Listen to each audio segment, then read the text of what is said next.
panibagong araw na naman. So, alis muna at maglilinis muna tayo ng shop bago tayo mag-open para naman magandang tingnan sa ating mga customer. Araw-araw ganito ginagawa ko.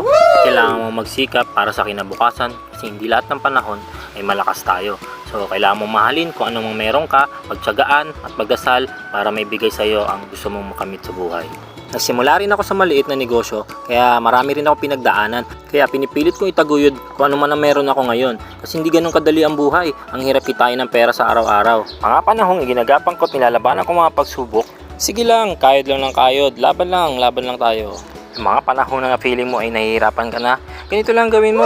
Itiyan mo lang, gaya to sa ginagawa ko. Kala mo pagod na nagwawalis lang naman. Tapos hihingi ka ng pamirenda sa mihis. Sasabihin mo marami ka na nagawa sa shop. At alam mo masaya ka at wala kang tinatapakan tao. Isang malaking big check yan sa itaas. Mahalin mo yung mga customer mo at mamahalin ka rin ng lubos. Pero hindi rin natin may iwasan. May mga taong may itim ang budi, isama mo na rin ang gilagid na mahilig manira ng ibang buhay na may buhay.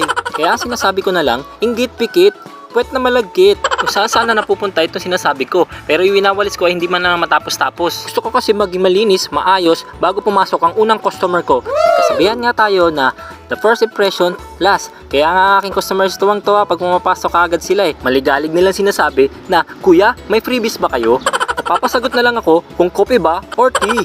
Kaya ako minsan, napapaisip ako kung gaano ka kaaga nagbukas, ganun ka rin kaaga magsasara. Gayun pa man, negosyo ito, kaya ang gagawin mo na, smile na lang katulad dito.